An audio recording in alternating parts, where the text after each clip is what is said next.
Welcome to the Affirm Life Daily Podcast. I'm your host, Cynthia Mitchell.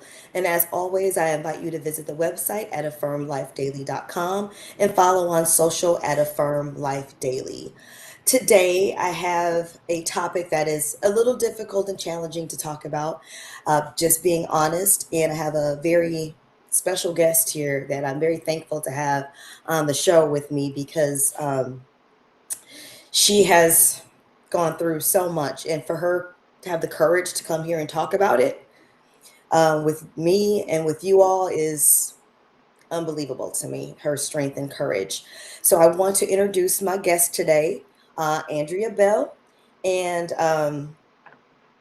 please tell I'll actually tell the audience how we met, because it was very, I guess the universe was universing because I just happened to, this past March, on March 10th, I just happened to, I lost a sister to a niece to domestic violence.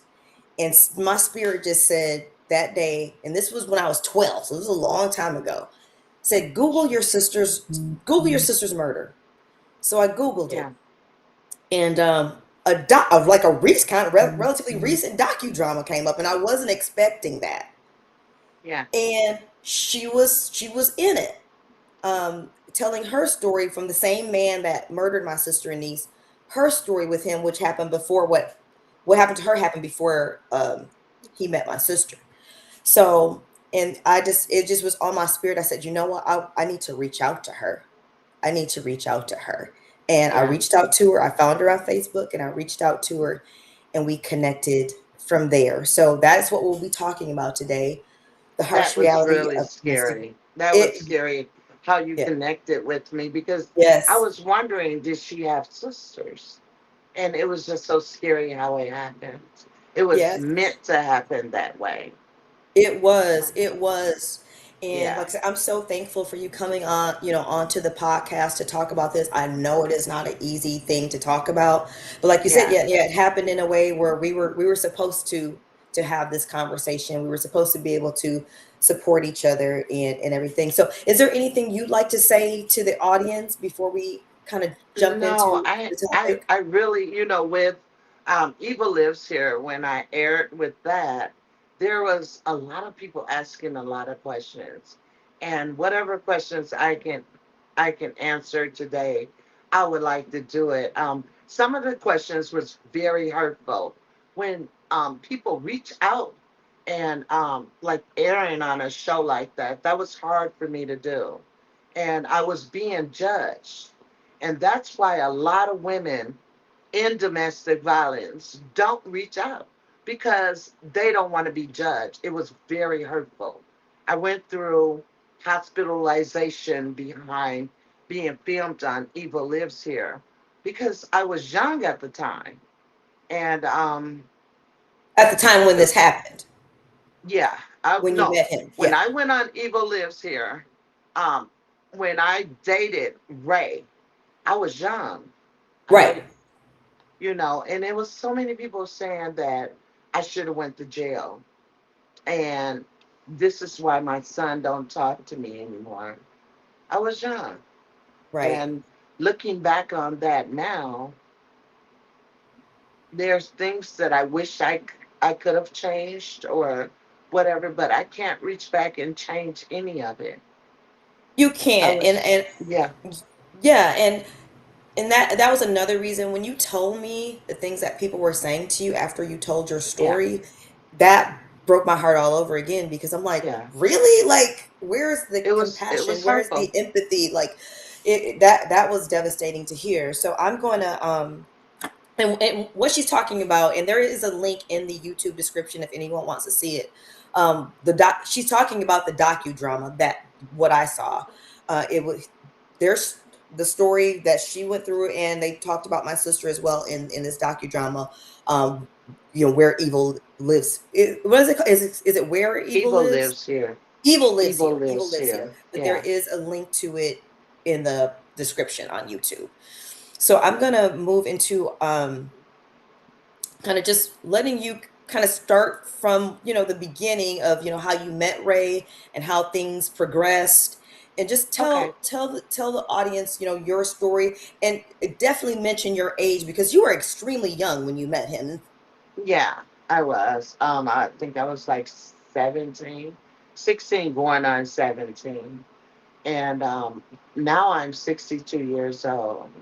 When I met Ray, he stayed next door to my mom's house. And I would walk to the store. There was many times he would follow behind, and I had a crush on him. He had a crush on me.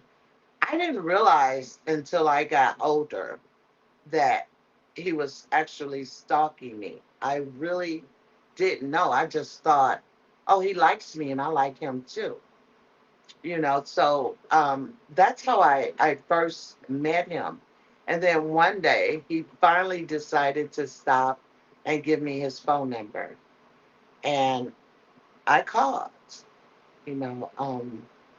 He was real respectful at the time. He was into his books. He was just a real smart guy at the time, and I wouldn't have never thought that he was the type of person that he ended up being. I never thought that. But when you come from abuse, uh, okay, Take when your you time, come from please take your time. when you come from abuse, I think that I just didn't recognize that this was stalking, and I came from a home that um, wasn't really loving. And I watched my stepfather shoot my mom in the head. And she went back to him. She said because she loved him. And that's what I was taught. I was taught as a little girl. My grandmother told me, she said, well, when you get married, if a man hurts you or you see him cheating, you turn the other cheek. And that's how I was brought up, to believe that. So going back to Ray, so we ended up talking a lot on the phone, and I just found him to be intriguing. He was smart, he was interested in me, and I was interested in him. We ended up spending a lot of time together, and it wasn't until I ended up getting pregnant with my son that I started noticing a difference because he showed a lot of love. Um, he was always there, always there. And for him to change the way he did, it was just devastating to me. First he said he didn't want a baby, and then he said, I want a baby. I love you, you know. And when I got pregnant, it was like he just turned into somebody else. I didn't know who he was. Um, so I went through the pregnancy alone, but there was a lot of phone calls and stuff like that. And many times when I would leave the house, I stayed in a townhouse, and my bedroom was on the second floor. Many times I left the house, I would leave my bed unmade. There's many times I would come back and my bed would be made up, my floor would be mopped and waxed, and I would have flowers on the bed. I didn't understand how, I didn't know how he was getting into the house. I would go check the basement window, check all the windows downstairs. I never found out how he was getting in there. Then he would check everything, like go in my closet, look in my notebooks, and check anything, I guess, for numbers or whatever. And then sometimes there would be flowers around the door, the front door, sometimes the back door, sometimes both. And I just, I got scared at that time. I got a little nervous because I was like, maybe he's overwhelmed with me being pregnant and stuff, but it was just weird that he was getting in the house doing that, and then he sent a lot of love letters. And, his love letters would always end infinity and beyond. I love you with everything that I have, infinity, you know. And I thought maybe later, he'll get used to the pregnancy and the baby and things would be fine. That's what I thought. And after I had Ray, it was a hard birth. I So you had named hard your labor. son, your son was named Ray as well, Ray Yes, Jr. I Okay. named him after him. Um, I loved him with everything that was in me, and I just loved the man. I never thought this man would turn out to do some of the things that he did. So after I had Ray, I noticed Ray didn't come. So I took pictures of my baby and I walked next door to drop them in the mailbox. And I got the pictures back the next day, and all the heads was cut off the picture. I was devastated. Yeah, I didn't want anybody to know. I was ashamed. And then I thought too, his mom was kind of crazy for me. She She did. was she was Yeah, his super. mom. I met her once. Oh my gosh. Yeah, I had to leave the she room. Her energy was so dark. Yeah, she during I want to go back a little bit. I'm sorry. During No, go my ahead. pregnancy, she knocked on the door and I came to the door. She had a baseball bat. She told me that if I didn't get an abortion that she was going to beat the baby out of me. So I let that situation go. I just let her knock and rang the doorbell and her husband came to the door and said, "She's crazy, don't let her in." That's all that happened with that. So I just stayed away from her. She was really, really weird. You know.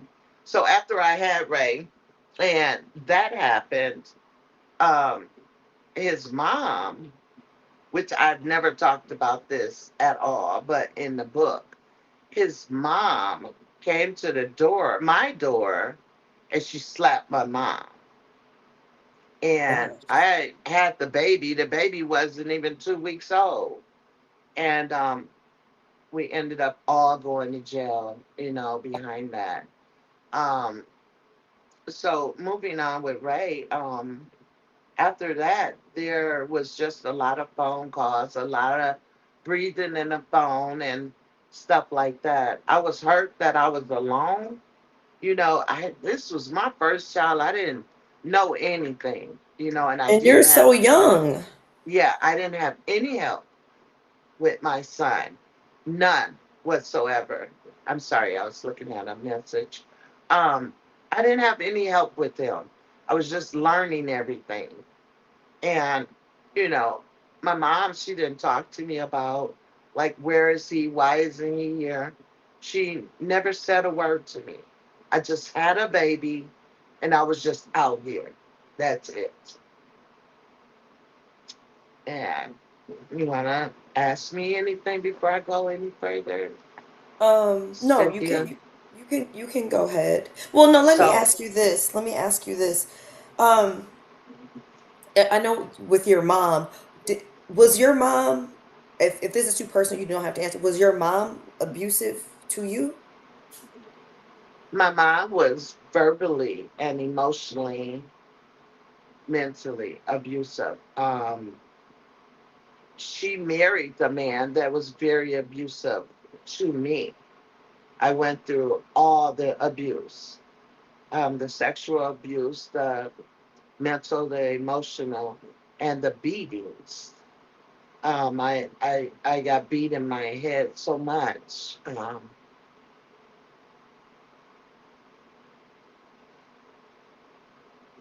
Where So you were uh, telling us, you had the baby and you're just alone. He's like, just doing weird things like calling and breathing on the phone and Yeah, he was doing all of that, and then he started like sneaking in the basement.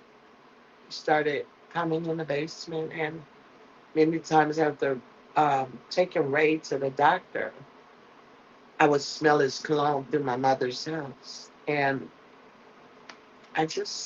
the window wasn't open in the basement. Then I was like, did he steal my keys? he must have made a copy of your key. He had So to. I found out later how he was getting in there. I'll let you know. But one day I came from the doctor. I think Ray was like, Ray uh, Jr. yeah, he was Okay. about maybe 3 months old. And I walked in the door and I smelt all of this cologne. And I'm like, he got to be in here because it was so loud. So I rush upstairs, take the baby, put him in his crib, check the closet up under the bed, and I go in my mom's room and check everything to make sure he's not up there before I leave Ray up there. And then I go downstairs. When I get in the kitchen, it gets louder. And I'm like, I don't think he's here. But, just like the movies, I go in the basement, okay? So I walk down the stairs and I looked to the right and he wasn't over there. By the time I looked to the left, he was dressed in all black with the ski mask, the black shirt, the black pants, the gloves, and the big knife. And my eyes just focused on the knife. I'm like, okay, I'm on the first step down in the basement. How am I going to? I just started thinking, how am I going to make it out this basement? And that baby is upstairs, So I knew throughout our relationship, if I said, I love you a lot, if I said that to him, it's like his whole position just drops. So I said that. And he started crying. You could hear him crying. And he loosens up, like his hand just loosens. He don't drop the knife, but his hand loosens. And I knew that when he looked down, that was my opportunity to get out the basement. So I ran up the stairs, and he was right behind me. So I made it up there. I was maybe 6 steps ahead of him, and I shut the door and put my foot up against the door trying to lock it. And he almost got it open, but I think because my baby was upstairs, that's what made me stronger because I got that door locked. And he jumped out the window. I called the police. They came. They said it was his word against mine. They didn't do anything, Thing. you know. Tell me So about it. yeah. So, and it was a couple other times that I called the police on Ray. They said the same thing, because there wasn't any visible fuses or whatever that they couldn't do anything, you know. So uh, I went back, after a lot of begging from him and crying on the phone. I went back, and it's goofy. I don't know why I went back. I think because I loved the man and I didn't never think he would have did what he did. So we went on with the relationship and stuff like that. And I started noticing, sometimes he would cry, just start crying. And I asked him what was wrong. And he was like, I just don't have a good mind. And I asked him what did he mean, but he never told me. He just wept a lot. And I don't know. Later on, I'm not sure. I'm only going by hearsay, but there was a lot of people that was saying his mom and him was intimate. So, Yes, I heard the same thing. did you? Yes, that he was sexually abused not only by his mom but by other family members as well. So, and I I just felt that. Just watching him cry. He was like a baby. Like, and I would just let him lay there for like an hour and until he was calm. I mean, he had a really, really good side, but then that jealous side where he followed me a lot. Like if I left the house, he followed me to people's houses to make sure he kept up with the addresses and stuff like that. Any phone numbers that I had, he made sure he got those, so he can keep up with me. Yeah, he did a lot of those same things to my sister. Very controlling. Had to control everything. Very Everything about her life. controlling. Yeah. Um, So yeah. as we went on, we ended up being together, like staying together, for a little while. And oh, I hate talking about this part, but we stayed together for a little while. And like I said, Ray used to just wake up in the middle of the night and just cry, and I would have to hold him. He started getting angry more, like hitting his fist on the wall and stuff like that. And just one day out the blue, a few months down the road, and living with him, um, he just jumped up. He grabbed my baby, and first he had went over there like by the window. He jumped straight up, like he had a brand new idea. He went to the window, and I thought he was just hot. And then all of a sudden, he just ran to the bed, grabbed the baby by his ankles, and held him out the window. And I jumped out the bed, and I'm like, "Why are you doing this? What?" I fell on my knees. I'm scared this man is finna drop my baby. Just some of the things that he was doing and how he was acting, I got a little afraid of him because he used to always tell me, "You better not never leave me. Never." And he said it with like red eyes, like, and I was worried. And when he did that, I begged my way out. And I did it again. I love you with everything I have. Don't drop the baby. That's your son. And he loosened up and got the baby. And after that, he started hitting his head on the wall, bamming his fist on the wall, and saying, "This is my family. I don't know why I'm doing this. I'm going to get some help. It'll never happen again." And I trust that he would do that. And he didn't. He didn't. Um, and then he ended up breaking my baby's legs. Um, I went to the store. Um, he had been fine with, getting used to his son and doing things, participating in, being a father. And I'm a mother, and feeding Ray and changing his pamper. We did things together. And I was thinking it was okay. I had to go to the store, and I was nervous leaving. But all I thought was, this is his father. He's changed a lot since he did that. And I was nervous going, and I couldn't even complete the store trip. I got sick, and I had to come back. And when I came back, my son was screaming. Um, both his legs was broken in 6 different places. And he beat my son in the head, and he burnt his tongue almost out of his mouth. So I snatched my son. He didn't want to give him to me.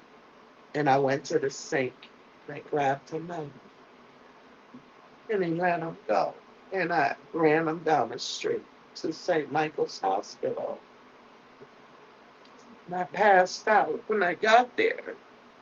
And when I woke up, I had all these police and social services around me and stuff like that. And I explained everything. And they didn't want to arrest me because they knew I was telling the truth. And I seen him running down the street. And while we were standing by the door, and they went and arrested him. And he ended up getting out. My son was in the hospital, and I'm out there just all day, every day. Nobody out there with me. I didn't have people to support me like that. And being a young girl, I was overwhelmed with everything. And my son had got better. I'm out there day and night. I wouldn't eat. I didn't want to bathe. I didn't want to do anything. I was just, sick with it. And after a couple weeks, the nurse, she was like, Andrea, you need to go home and get a bath and all of that. And I was scared to leave, but I'm like, this is a hospital.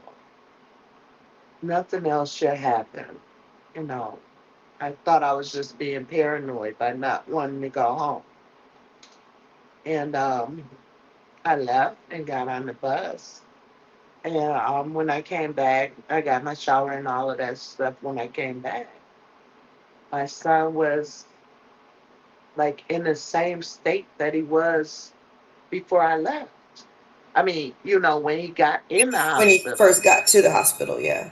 And I was like, why is he screaming like this? What's wrong? Why does this look bad on his head again when it had healed? It had turned like blue, like bluish, like reddish. It was reddish, like real red. It had healed, turning blue and dark. But then it was red when I came back. And the nurse, she said, well, I said, was anybody here? And I'm thinking, nobody was there because Ray was supposed to be in jail.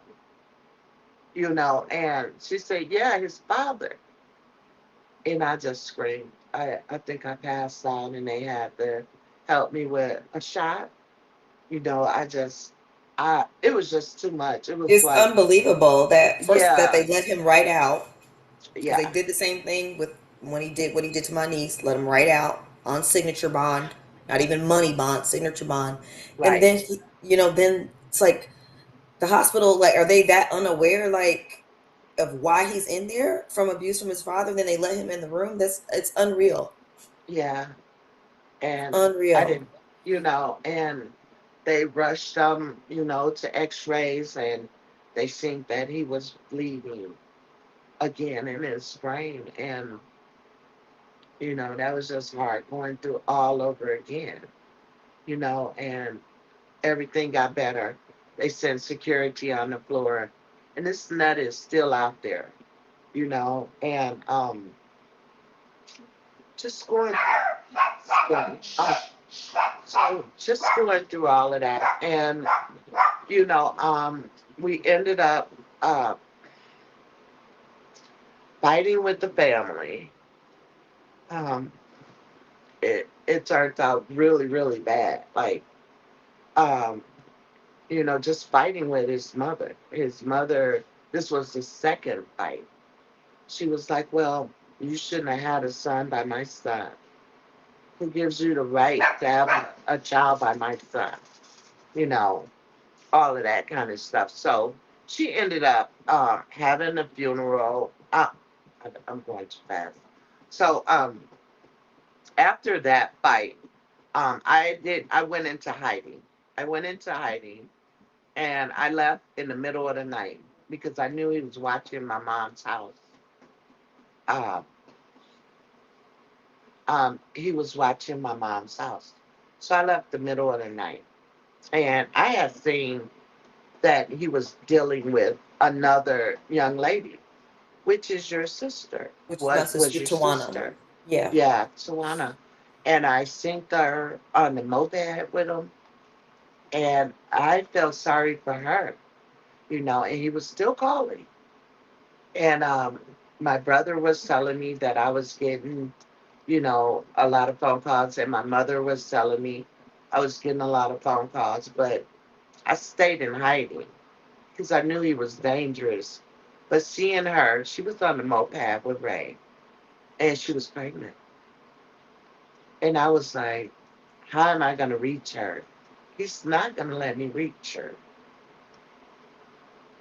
And I got in contact with her after she had her baby. Uh, I knew someone that knew Tawana, and they told me she had had her baby. So I called, and she answered the phone. And I told her, I said, Tawana, I have a baby by Ray. I know you just had your baby. And I said it fast like this. Please get out. Get away from him. He hurt my baby. He broke my baby's legs. He beat my baby in the head. I said, leave as soon as you can. Don't let him know where you're going. She just hung up the phone. And I called back. And I said the same thing. You got to get out. You got to get away. Um, you know, and she hung up. And she was the only person I was worried about. I didn't give a damn about him.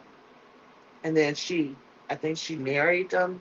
I don't know if Yes, it was before the baby or after. before the baby. Okay, so I'm getting it a little mixed up. So I seen that limo go past the house, and he stopped right there in the intersection, like going real slow.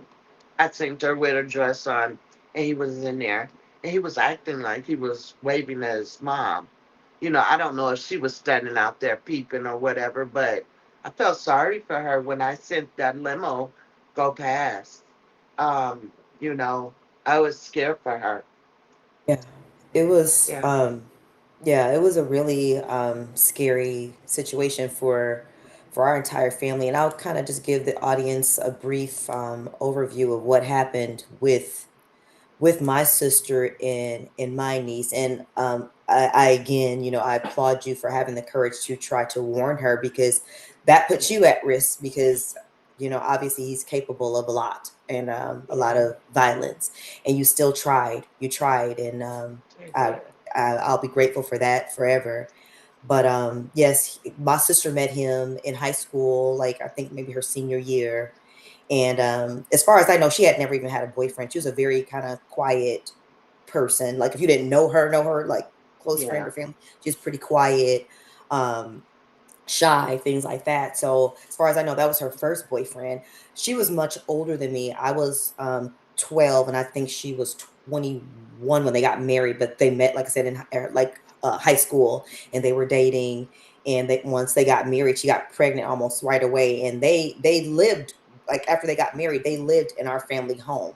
So her, Ray, and my parents and me, we were all in the family yeah, home. So then, when she got pregnant, and I definitely noticed a difference, just more isolation, like as she became pregnant, like even though we lived in the same house, like I hardly ever even saw her, because their bedroom was in the basement. Like I would see him all the time, but like hardly not her.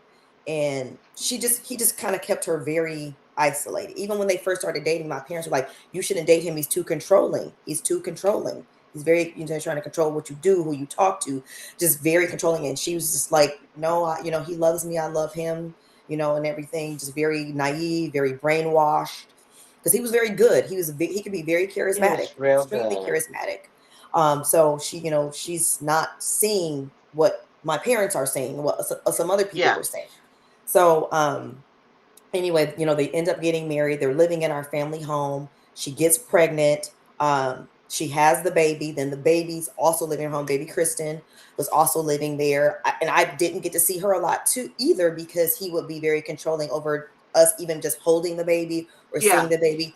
And now it makes sense why, because he was hurting the baby the whole time. And I mean, her life was so short, 6 weeks is it. That's all he gave her. But he had started abusing her very early on. We just didn't know. She was very quiet. She hardly ever cried or anything like that.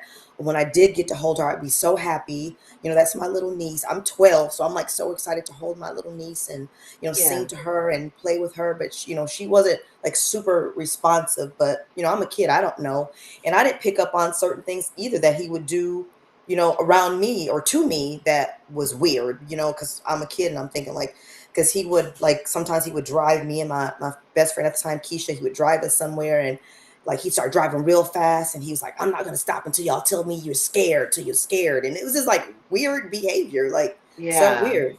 Um, but anyway, so they're all in the home, and then he ends up killing my niece in our home in the bedroom. And he killed the baby. He put the baby back in the crib, and then he woke up my sister and told her to go feed the baby, knowing she would find Kristen dead in the crib. So that's what he did. My sister gets up. She That is starts. So so it's so sadistic. crazy. It's so sadistic, and so she's You screaming, know, crying. when he did that, Mhm. I seen that on the news, Yeah, and the way they explained it, I don't know if it's true, but they said, a guy went into the room and killed his own baby daughter. He splattered her brains. he And didn't there was, splatter her brains, no, they said it but was brain matter on the wall. And he changed her dress, is he what did they change. He said. did change. No, it might have been. I can't say for sure, but I don't remember hearing that it was actual brain. It could Yeah, have been. I know there was. It was severe brain trauma because when a baby's that young, it's very hard to fracture their skull, and she had a skull fracture 3 inches long and a half inch wide. So it was severe brain trauma. She had bleeding behind the eyes, bleeding in the yeah, brain. And when they did the autopsy, she was in different stages of healing from multiple injuries. So he was injuring her multiple times and she was different stages yeah, of healing. But this one was just so bad, it killed her instantly. And like I said, he woke up my sister. He said, go feed the baby. She starts screaming because the baby is unresponsive and blue. Um, and cold, and oh my my parents call God. the ambulance. They're trying to do CPR and everything, and obviously it's way too late.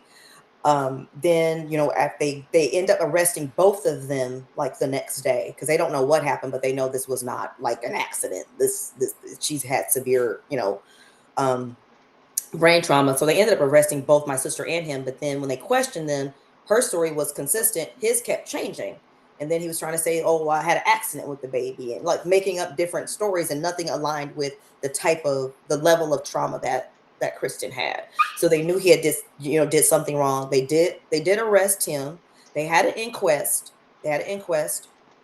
And I remember very distinctly at the inquest when the coroner testified, they had him do a demonstration with a doll of like what like the amount of force. And Yeah, he said he would have had to take the baby Kristen by the legs and swing her with the force of a baseball bat into something hard, like her head into something hard with that. And that's when I don't remember who took me out of the courtroom, but I just lost it when they did that. I don't know what else they yeah, said that day, but I know he was able again to, like, even though they had all this evidence, he was able to get out of jail on a signature bond, not even a cash bond, a signature yeah, bond. That he would come back to court. Even my dad begged the judge. He was like, please lock him up until the trial, because he's already said to my daughter, like after he was exposed, that he was going to kill her. yeah, And my dad begged, and nothing, got out a signature bond. And my sister, she tried to go into hiding after that, and she was living with a friend of hers. He found where she was, and she was actually babysitting the person she lived with, her friend Chris. She was babysitting her kids at the time, so there was kids in the yeah, house when he killed my sister. Um, and he came over there with some flowers, and the kids went to the door. They see the flower, so they open it even just a little crack, and he barged in. He had a gun, and he told my sister, get your shoes on, we're leaving. He has a gun on her. She's like, okay, I'll leave with you, I'll go with you, because she don't want him to hurt the kids that she's babysitting. And then he like changes his mind. He's like acting like he's gonna do something to her in the house. And then the oldest child that she was watching, his name was K John. He was my same age. He was 12. He tried to sneak and go get a knife and pull a knife on Ray to try to protect my sister. So Ray put the gun to his head, but the gun jammed. So he was not able to kill K. John. Thank God. It just was not his time to go. But he did shoot my sister in the head and in the chest. And then he called his mom from the scene. So I think she had a lot to do with a lot of the things that he was She doing. had a lot to Almost like he do was with reporting it, like it's done or Cynthia. something. So yeah, he called his Are you mom from the scene. serious? Yes, he called his mom from the crime Yes. scene and Something told was wrong with them people. very wrong. So he told her that he killed Tawana. Then he left, and then he stopped at I know one of his friend's house, and then he went to Racine, which is like a neighboring Right. county to Milwaukee With County, yeah. and he went into a McDonald's and they pulled out the gun, told everybody to get in the corner, and then he shot himself in the chest, and he ended up getting rushed to the hospital, and he died, of those injuries Right. eventually, but not instantly.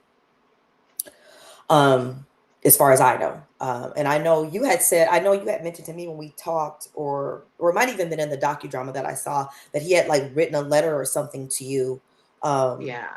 yes, He told someone me commented that, yeah, that he was sorry, and I can't remember the whole letter, but how sorry he was, and he'll always love me and his son and to infinity, and stuff like that.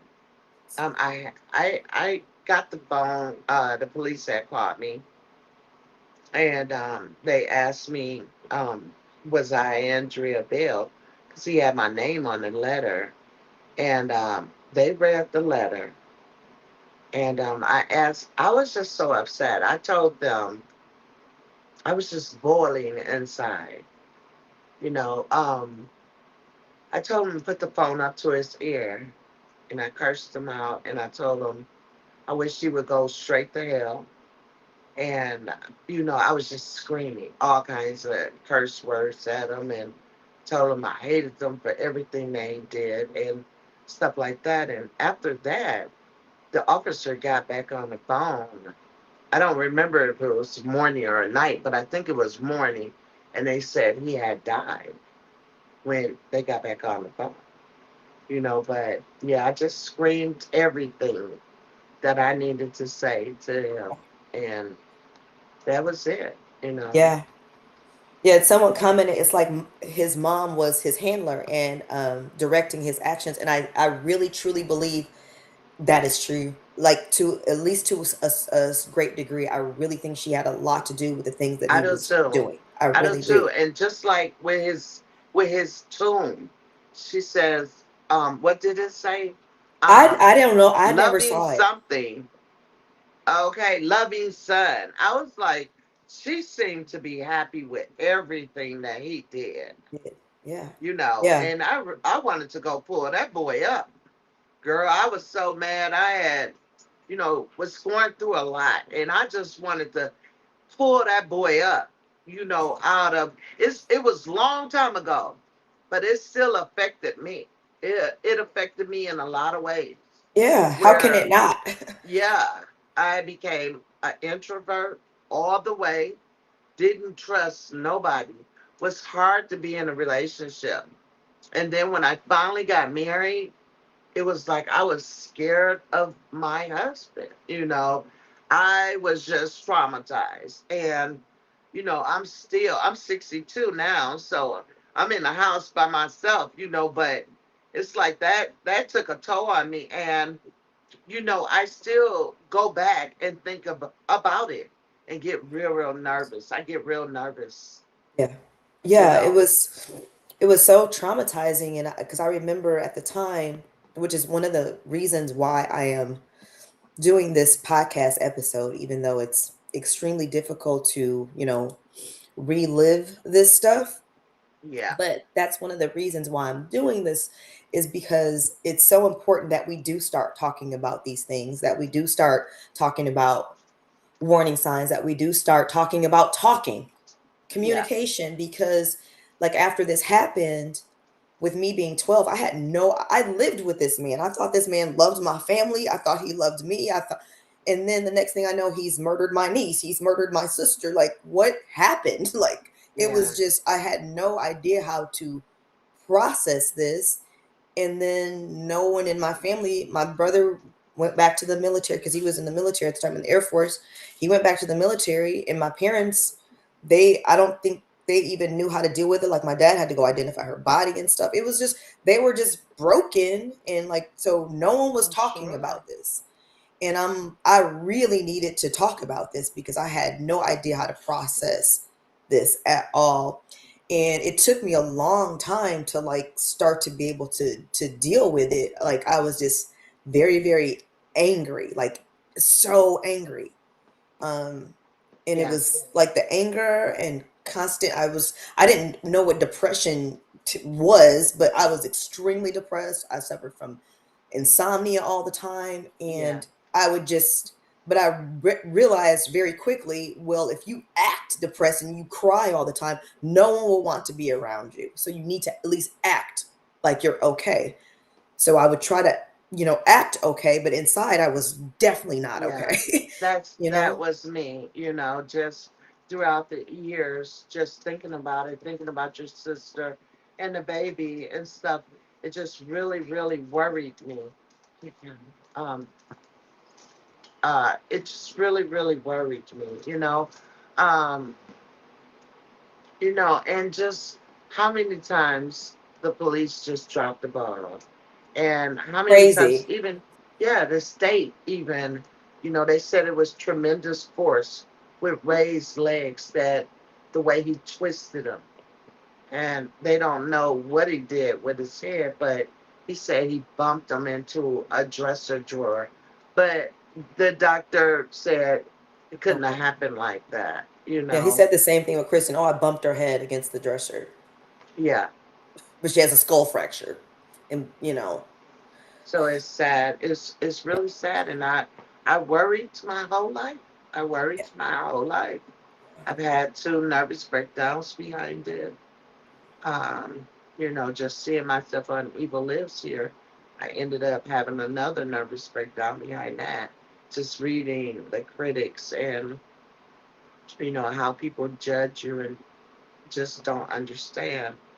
I'm a different woman now. I'm not that young girl. Now I can say I would do things differently. But these people didn't walk in my shoes. That was Right. hard. And I felt that was the best way, is to pretend I still cared about this man, because I did feel that he would have killed me if I had let him know that I was leaving. So I did Yes, mine he absolutely a would little have. differently. Yeah, I think I had a restraining order and my all of sister that did stuff, too. but Yep, yeah, I did mine didn't do differently. nothing. I snuck out the house and I didn't let nobody know.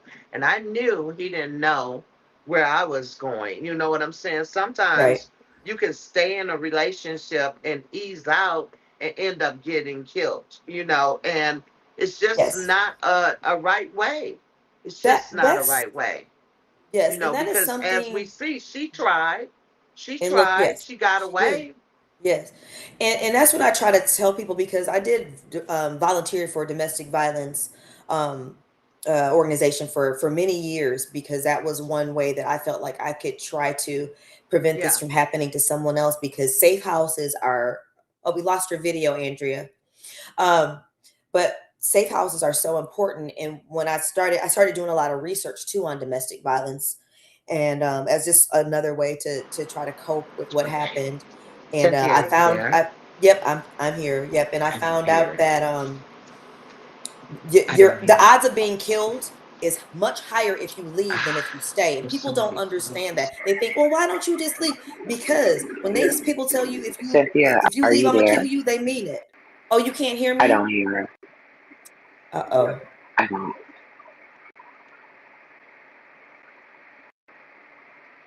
You still can't hear me?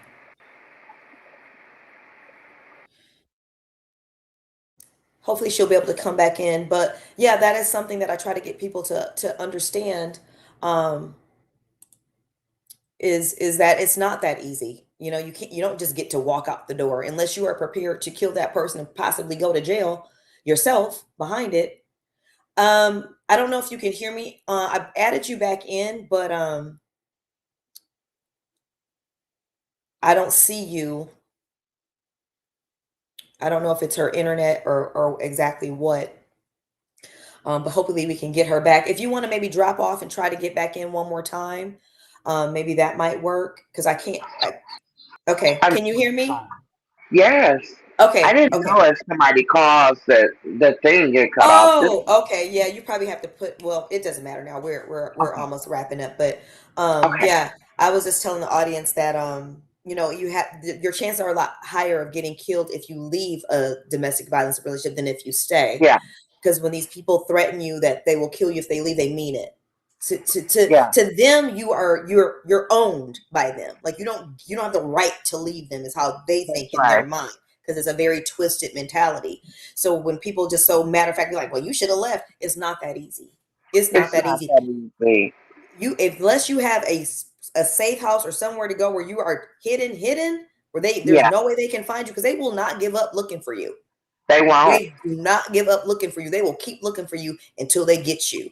So Yeah. it is not that easy, and people need to be much more compassionate and empathetic when Yeah. they see people stay in these type of relationships, because it can be very, very hard to get out. And that's again another reason why I want to talk about warning signs, because the best thing to do is to recognize warning signs and never get involved with someone like this. So can you tell the audience some warning signs that you think people should look out for that kind of personality, or the kind of things that people do that are controlling or abusive potentially? I think a lot of phone calls, like I said, the stalking, a lot of love letters. And did this Uh, happen really quickly, like right after meeting you? Did he automatically start doing this right away? no, I want to say, yeah, he was, yeah, yeah, because the second or the third day, he went out and bought all these flowers, and I was like, where is you getting this kind of money? And the flowers just kept coming. They just kept coming. And the phone calls. Oh my God, the phone calls. I could hang up and he would call right back. Anytime I left, he would, anytime I left the house, he would be watching me from his mom's window. So I think that, those type of things are like red flags. Yes. Yeah. Yes, that controlling behavior, sometimes, especially when you grow up in an abusive environment, and I have, my father, was an alcoholic. He didn't like physically abuse us or anything like that, but when someone's alcoholic, they can be very emotionally abusive. You don't feel that safe. You don't, you can cling on to someone that you shouldn't cling on to very Yeah, easily when you feel like your home environment is not stable or what you want it to be. So those, so sometimes what we can perceive as love, or someone that's, oh, they just must really just love me a whole lot that they call me this much, that they want to know everything that I'm doing, yeah, that they, want to know everybody that yeah, I talk to. You're confusing love with control, just because sometimes you're just trying to cling to something, or you may just be very inexperienced. You may have gone through abuse, because unfortunately, my sister was also sexually abused when she was very young by a family member. Both my sisters were. So, yeah, these kind of things can really make you very vulnerable to getting yeah, involved with, an abusive person. And again, mistaking control for affection and love. yeah, So, yeah, yeah, I definitely, I, I definitely want to tell the audience, have these kind of conversations with your kids, because it's really important, and it's very important to show your kids affection and love, so that they're not seeking it anywhere they can find it. Because if you're not loving with them, they will look for it somewhere, and they can yeah, meet a person like Ray, and they'll yeah. be more than happy to give affection, Yes, because that's that's how I their way was. in. That's their way in. Yeah, that's how I was. I had problems as a child being molested as well, and as soon as I thought I was grown, I was like, I'm gonna find me somebody to love me. You know what I'm saying? But when you're going through stuff like that, being abused, and feeling like you're loved. That's what you go out there looking for. And it's important that people talk to their children. Talk to Yeah, your children, find out yeah, what's going on, and stay yeah, close and stay tuned in. Because I didn't have that. I didn't have nobody to talk to me. I was just grown yeah, at an early age. yeah, No. yeah, yeah, and it's when you don't have that someone to confide in, someone that you can trust, and you're trying to navigate things like this as a child. I mean, you're essentially, Yeah. when you're a teenager, you're still a kid. You think like a kid. Mhm. You have very little life experience, and when you don't have that person in your life that you can turn to for advice or for guidance, or that can look at a situation and be like, don't do this. You know what I'm saying? It can make it really really hard. It can make it really hard, especially when you feel isolated and alone. Yeah. So I agree. We have to have much better communication, with our kids, and just within families, within friendships. Communication is so important, and communication Yeah. can literally save someone's life. Save Just lives. communicating with Yeah. them, just holding space for them. Yeah. So that is something that I would definitely like people to keep in mind. And then the last question that I wanted to ask you was, why do you think domestic violence is so rampant in our society? Why do you think it's such a pervasive problem? I think lack of education and as I said, I watched my mom get shot in her head by her husband, and my grandmother told me stories how my grandfather beat her. So hereditary curses, and I think poverty and financial status and just low self-esteem. You know what I'm saying? Back in the day, they taught the men that they were in control, and the women are to shut their mouths and just go and do what that man asks. They didn't have an opinion. We wasn't equal back then. But now, as time has evolved, I think that we're different. We're different women, and it doesn't just stop at a certain race for domestic violence, because it's all different colors or whatever that's being abused or whatever. But I think that poverty, education, and just seeing it as children. And I know it's been a lot of families that have seen it, and I think that's where it's at. And low self-esteem. That's where what I think. Yeah, I think that a lot of it absolutely has to do too with, like you were saying, these cycles. Yeah. It just goes from generation to generation to Generation. generation, and these cycles aren't being broken. And a lot of that is because people aren't even talking about it. They're Yeah. just, and I have to say, in my life, I've gone through things where I've been guilty of the same thing. Um, Going through things that I should not have allowed myself to go through or been subjected to, and Yeah. did it in silence because you're ashamed, better. People think so highly of you and that other person, and it's like you don't want to tell anybody. You don't Yeah. want people to react and not, oh, now they hate this person, and you're not even prepared to leave this person. And it can be so many factors.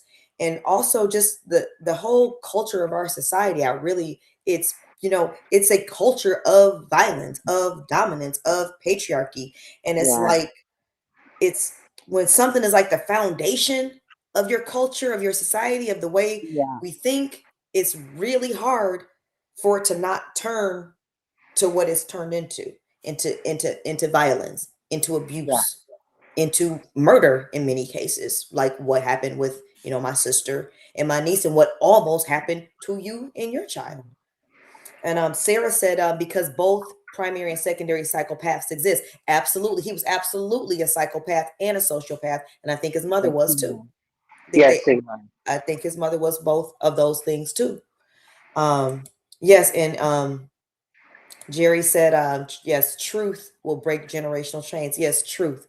We have to be honest, and it takes a lot of courage. It takes a Yeah. lot of courage to be honest, especially when you get yourself deep into a situation like this. Yeah. It can And, take, and you get real shame. Like it took me all of that time to say something because I knew that people would point the finger and say bad things about me.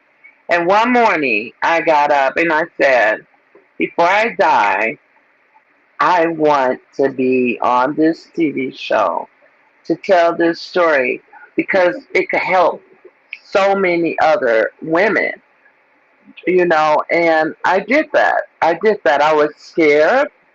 As I said, I'm an introvert. I don't even like being on camera right now. I'm just feeling some type of way. But if it'll help anybody, I'll do it. But education. Like I have a second son. He's 27 years old. I brought both of them up talking about how to treat a woman and all of that stuff. I think that that's important. If we teach our children as young little boys, we can change a lot.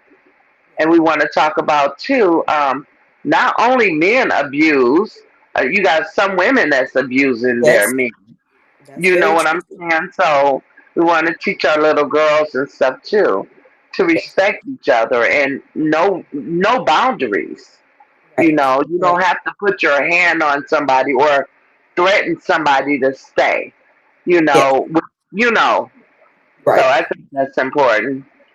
Absolutely. And two, a lot of times, when you witness very egregious abuse, or you go through very egregious abuse, as a child, and you see that, and then you end up, in an abusive relationship too, but it's not as bad, you'll compare it and be like, well, this is not that bad. You know Yeah. what I mean?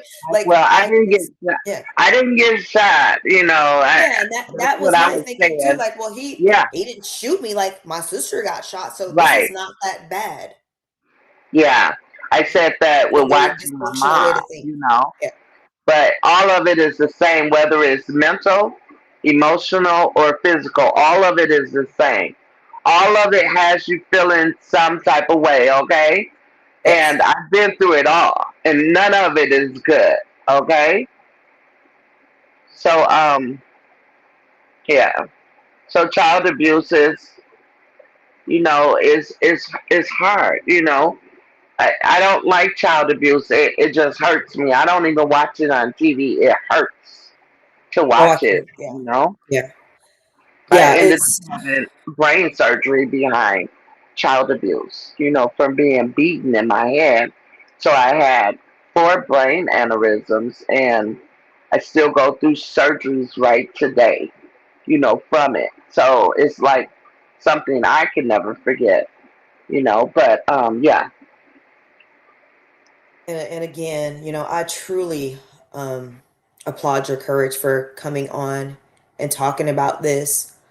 I know it is not easy. I yeah, know this is not easy at all. So I thank you so much because, like you said, if we can just help even one person have the courage to ask yeah, for help right now, or encourage maybe someone to volunteer for a domestic violence shelter or yeah, donate to a safe house or anything positive to come out of this to yeah, lessen even a victim by one yeah. is worth it for me. And And I I was know it's worth it for you too. Yeah, I want to say this again. People, stop judging people. When you hear their stories, have some compassion and empathy for those people. You don't know what they've been through or what it took to get in that situation. And then that makes people don't want to come out and tell.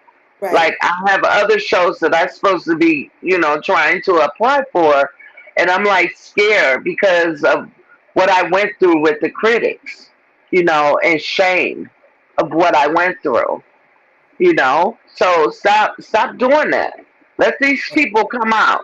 We don't Right. know who's out here that's Yeah. being hurt and damaged by a man or whatever. Stop judging people because they're watching and saying, "No, I'm never gonna go tell." You know what I'm saying? Yep. Exactly. Exactly. So, yeah, I'm glad that you reiterated that because that's very important because we do want people to feel like they can speak up and someone will hold space for them without judgment and Yeah. help them try to find a safe way out, because again, it is not easy to safely get out of these kind of relationships. I cannot stress that enough. It is not easy. You don't get to just walk away. They don't let you do that. You're always So looking behind your back and, hiding and wondering. I remember, I got to say this. I remember one time I had Ray and I was going to the store. I thought Ray was gone. Now, my baby is about 1.5 now, but I had him in the stroller. And all of a sudden, I get halfway down the street. This fool starts running up behind me and the baby. So I'm like, oh my God, my baby big. He's a big boy. So I started running and then he started getting closer. So I had to pick up the stroller and start running to the gas station to make it. I don't know what he was going to do. But I right. made it in the gas station, opened the door where the lady be, the cashier. She knew me. And I ran back there and knocked over all his stuff. And she told him, I'm finna call the police. And he ran out the store. I was still running from him. He hadn't stopped. But, anytime I synced him or whatever. But that dude was weird. He was weird. He was just weird. Yeah, everything was about control. Everything was about control. So yeah, I I oh, there was one other thing. It was just how can we we've already pretty much talked about this, is support and assist people trapped in domestic violence situations. Yes, Yeah. definitely allow them a safe space, someone to talk to, Yeah. support organizations that offer safe houses are so critical, because Yeah. most organizations do a great job of really hiding these women, really Yeah. helping them restart over all over again, because they Yeah. have to restart their whole life. Some people have to change their name, everything. This is not just movie stuff. This happens to real people This in happened real for real. life, but Yeah. you have to hide to that degree from someone. So definitely Have a listening support. ear to people. Somebody come to you and talk to you about what they're going through. Listen. Don't get the tripping and stuff because, like for me, I was scared to talk to anybody because I had a best friend and I was like, I want to tell her, and she was so damn judgmental. Where I was like, nah, I'm gonna keep it to myself. You know what I'm saying? Yeah, absolutely. Absolutely. Yeah, it's very it can be very embarrassing. I remember I snuck and had a boyfriend when I wasn't supposed to, when I was this was after Tawana's murder. Um and he was real super crazy. And I don't super crazy, and I didn't want to tell a soul. What is he again, he would call all the time. Even if I would try to break up with him, he'd be like, no, you can't break up with me. I mean, it took me to finally break down, and I told my other sister Tina, and she had to threaten him to get him to leave me alone, because he would not leave me alone. And I'm like 13, you know what I'm saying? And I'm Yeah. already in like a relationship like that. So it's like it's a very pervasive problem. I don't think people understand how pervasive it can be, and how scary it can be to tell someone when you're in that situation, because you feel kind of stupid for one, like dang, how did I even end up in this situation? I thought I was Yeah. a pretty smart person. It's embarrassing, it's shameful. You feel I was kind of scared of him too. I was like, God, this guy is Yeah. crazy. You know what I'm saying? He chased me through the school one day. I mean, he was like legit crazy. Yeah. So yeah, I mean it can happen at any age, at any time. So again, you know, communication, talking to your kids, supporting people, holding space, making sure there's organizations that can help transition. All those are all things that I feel like people can do to help this problem. Did you have any kind of final words or anything that you wanted to share with the No, audience? I'm really honored to be here with you, Cynthia. And as you can tell, I'm really, really shy. I'm just trying to hide it.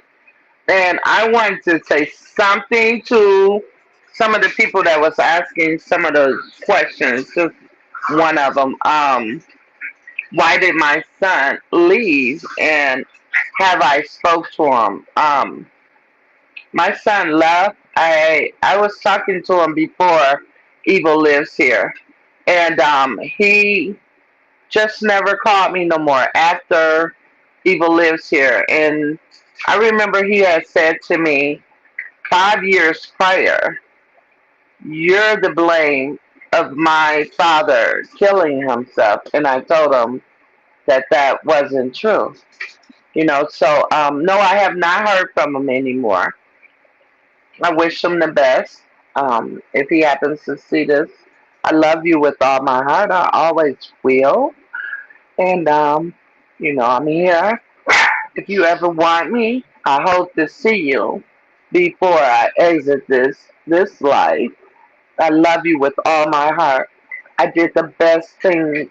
I did the best that I could being so young. And I forgive you. I mean, forgive me for all that I've done wrong. I protected you with everything. I was willing to die for you. I love you. And I hope he hears that message and I hope he feels that message in his heart. And I just wanted to share with the audience a picture of my sister and my niece, Tawana and Kristen. My sister was only 22 when he murdered her. And my niece was 5 weeks or 6 weeks. She might have just turned 6 weeks. But she was, really tiny. Really Yeah. didn't even have a chance, to She live at looked just all. like she almost looked like Ray when, like a couple weeks after I had Ray, she looked like him on that picture. She was so cute. Yeah, she was so cute, so sweet. I miss them and I talk to them all the time. So, but yeah, I just wanted to honor them through this as well. And whew, And I'm this proud of you, Cynthia, for thank doing you. what you're doing. You're gonna reach a lot of people doing this, and you keep doing it. I'm so proud of you, and Thank for you you. to find that thing with me on it was just. It feels like she was guiding you or something like that.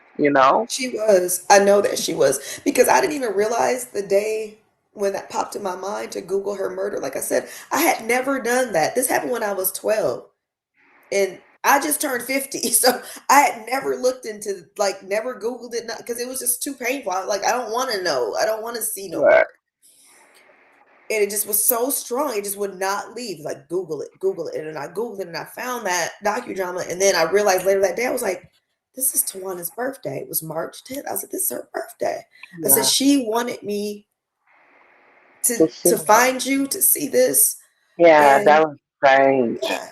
So I thank her for still staying with me and helping me through life. I'm sure she's gonna be with you forever. I'm sure. Yeah, And I thank believe you that. so much for coming on. And Thank you for thank you having me. for, yes, and thanks you for everyone who joined us and all the love in the comment section. I Is there appreciate any it. questions from the comment Did, section? did anyone have any questions they wanted to ask before we end?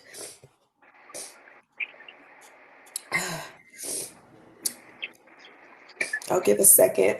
And then, as always, definitely, check out the website, affirmlifedaily.com. And I appreciate the support. And like I said, appreciate you all tuning in.